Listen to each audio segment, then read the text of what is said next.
masjid diserang. Bapak-bapak demo, lingkungan 8 kami, lingkungan 7. Ngeri, polisi belum datang sekarang. Belum ada korban. Tuh rumah kami habis.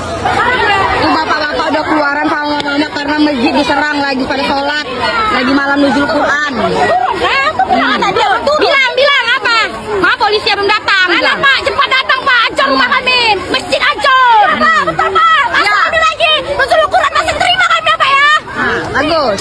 Upload nih. Apa lagi baca Quran? Lagi baca Quran? Iya, enggak lagi makan tadi. Tapi kami satu di situ. Ustaz di situ. Dengar nih Pak, Ustaz Noah tolong. Sampai diumumi di masjid. Mana? Ini kalau nggak direspon juga kan nggak tahu ya. Jangan sampai kami rame-rame ke kantor polisi. Halo kaum intelektual sekalian, wow, gila banget. Bayangkan ada orang lagi sholat di masjid tapi diserang guys. Wow, edan. Lagi sholat berjamaah di masjid tapi diserang seorang ustadz dan masyarakat yang lagi tarawehan. Wow, gila banget. Jadi video barusan sudah saya cek di AI ya. AI mengatakan video itu asli, bukan buatan AI. Nah, yang jadi pertanyaan, kok bisa gitu ada orang lagi tarawehan diserang gitu? Apa alasannya? Jadi guys, ternyata kejadian ini ada di Belawan, Medan, Sumatera Utara. Setelah saya baca captionnya atau keterangan dari video itu mengatakan penyerangan terjadi di masjid itu karena faktor daripada kasus narkoboy, bukan karena intoleransi. Pasti di antara sahabat yang terfilm berpikir bahwa itu ulah daripada nonis kan. Jangan langsung berpikir negatif gitu dong ya. Ya kan? Jadi ternyata itu karena kasus narkoboy. Jadi kalau saya perhatikan di Medan ini seringkali terjadi kasus-kasus seperti ini. Bahkan salah satu provinsi paling kriminal di Konoha itu adalah Medan. Sementara Medan itu dipimpin oleh mantunya mantan presiden yaitu Pak Bobi Nasution. Bayangkan seorang Bobi Nasution sekalipun tidak berhasil guys. Kagak berhasil ya menuntaskan yang namanya kasus-kasus yang ada di Medan, terutama kasus kriminal ya. Jadi bagaimana cara mengatasi Medan ini supaya jadi provinsi yang sangat-sangat jauh dari kata kriminal. Jadi guys, di Medan itu sudah lazim ya pemandangan misalnya kasus-kasus seperti ini. Misalnya masyarakatnya komplain ya. Jadi dugaannya dalam video itu masyarakat komplain karena apa? Karena adanya indikasi ya pelarangan peredaran barang haram yaitu narkoboy. Sengaja saya persetkan ya karena takut dibanyak sama YouTube.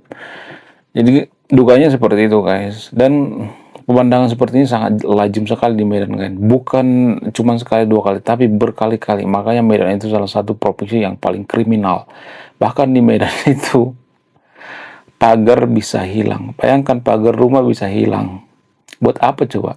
Ya buat beli itulah narkoboy ya kan. Kemudian pembatas jalan hilang ya, kemudian lampu jalan hilang. Pokoknya kacau banget ya Medan ini. Nah, yang jadi pertanyaan, kenapa bisa seperti itu? Kenapa Medan jadi seperti itu? Jadi Medan itu kan dekat dengan pelabuhan ya, yaitu Pelabuhan Belawan. Jadi kejadian ini berlangsung di Pelabuhan Belawan. Pelabuhan Belawan itu masih seperti pesisir guys. Kalau di Jakarta itu seperti Tanjung Perak atau pokoknya inilah ya tempat yang sangat strategis ya, pelabuhan ya, tempat bongkar muat barang dan sebagainya. Sehingga hal-hal seperti ini sangat lazim kita jumpai di Konoha ya.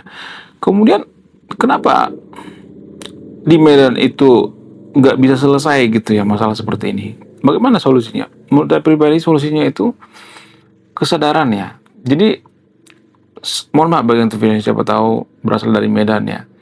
Di Medan itu kita tuh kurang berkesadaran guys. Ya terutama masyarakat yang ada di sana itu karakternya masih keras banget gitu, kurang berkesadaran untuk apa, untuk memperbaiki masyarakat. Kemudian pemerintahnya juga ya, ya 50-50 lah, pemerintahnya juga seperti itu. Bahkan Bobi Nasution juga nggak berhasil menyelesaikan masalah ini.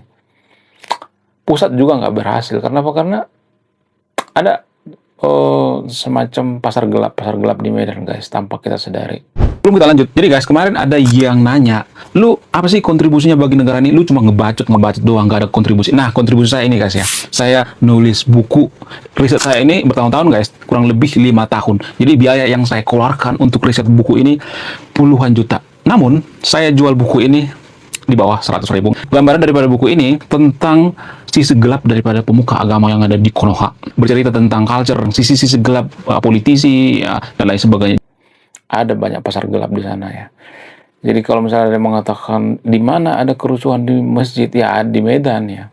Kemudian baru-baru ini juga lagi viral di media sosial, di mana di Medan ada pelarangan penjualan daging babi. Viral banget kemarin guys. Di video saya sebelumnya ada kali ratusan ribu ya, ratusan kali ribu ditonton ya. Seputar apa? Seputar pembahasan tentang pelarangan penjualan daging babi. Pokoknya di Medan ini penuh dengan masalah guys ya. Bukan berarti saya mengatakan provinsi lain nggak ada masalah, tapi Medan ini lebih banyak masalahnya gitu ya, kalau dibandingkan dengan provinsi lain. Saya nggak tahu kenapa ya. Mungkin karena karakternya kali ya, karakter masyarakat di sana itu agak keras kali ya. Nggak terlalu ini ya, nggak terlalu lembut ya. Kalau di daerah lain kan lumayan ya, lumayan lembut ya. Kemudian kurang berkesadaran ya masyarakatnya. Tapi di Medan itu banyak sekolah guys ya, banyak anak kuliahan ternyata di sana ya. Kemudian banyak universitas-universitas, sehingga hal seperti ini bisa aja terjadi ya. Bukankah di sana tempatnya para orang-orang terdidik gitu ya di Medan, tapi hal seperti itu terus ya berulang ya. Nah yang jadi pertanyaan, kenapa bisa seperti itu? Coba tolong ditulis kolom komentar ya, apa solusinya gitu ya. Siapa tahu solusi Anda lebih bagus ya kan, lebih jenius ya kan. Menurut kalian gimana? Coba tulis kolom komentar ya. Kemudian selain provinsi Medan, provinsi apalagi yang paling sering terjadi masalah gitu ya, terutama kasus narkoboy? Provinsi Aceh juga gitu ya, banyak juga masalah di Aceh ternyata guys. Walaupun Aceh itu serambi Mekah, 11-12 lah dengan Medan ya. Bayangkan di Aceh itu bersyariat Islam, tapi kasus HIV terbesar di Konoha itu ada di Aceh guys. Lonjakannya maksudnya, lonjakan paling besar itu ada di Aceh. Ini kan bikin kita bingung ya. Kok bisa Aceh itu salah satu provinsi bersyariat, tapi lonjakan HIV-nya paling tinggi gitu. Kenapa yang bagian bawah itu nggak dihijabi gitu? Kenapa cuma di atas aja yang dihijabi gitu? Ya kan? Harusnya dihijabi semua kan? Ketika saya mendengarkan fakta atau data yang mengatakan bahwa Aceh itu salah satu provinsi paling besar ya kenaikan daripada HIV-nya itu, saya tuh terkejut guys. Wow, bisa gitu ya. Saya nggak habis fikri gitu ya. Sungguh di luar nurul ya kelakuan daripada orang-orang Aceh. Nggak semuanya tapi ya, nggak semua orang Aceh seperti itu ya. Disclaimer on ya. Tapi ya rata-rata kalau saya perhatikan ya seperti itu ya. Lain di mulut, lain di hati. Munafik ya kalau saya perhatikan. Nah, bagaimana dengan embel-embel syariat Islam? Apakah pengaruh atau tidak? Enggak. Kalau Aceh itu jadi negara maju ya, bukan negara, provinsi maju, oke lah kita ikutin. Tapi kan nggak ada tuh ya. Jadi kalau mau lihat kondisi Indonesia bersyariat Islam itu ya lihat Aceh. Itu contoh kecilnya guys, tanpa kita sadari. Apakah Aceh itu bebas, maju? Enggak. Justru aturan-aturan agama itu yang bikin mereka terbelenggu ya. Kalau saya perhatikan, ya seperti baru-baru ini ya lagi viral di media sosial, di mana ada orang jualan dibubarin ya, ada orang jualan ditertibkan gitu. Tapi ngetertibin itu ya kalau saya perhatikan tuh kurang manusiawi ya. Nah yang jadi pertanyaan, kenapa bisa seperti itu? Apa alasannya? Ya salah sendiri ya, kenapa orang Aceh itu atau masyarakat Aceh itu menerima syariat ya. Kan salah sendiri, itu kan resiko ya kalau sudah bersyariat itu ya. Bulan Ramadan ya harus ditutup ya, bulan suci harus ditutup gitu ya. Saya juga nggak tahu kenapa Aceh bisa se ekstrim itu ya. Menurut kalian gimana? Coba tulis kolom komentar ya. Oke, sekian video ini. Terima kasih sudah memahami. Saya kaum intelektual, salam rasional.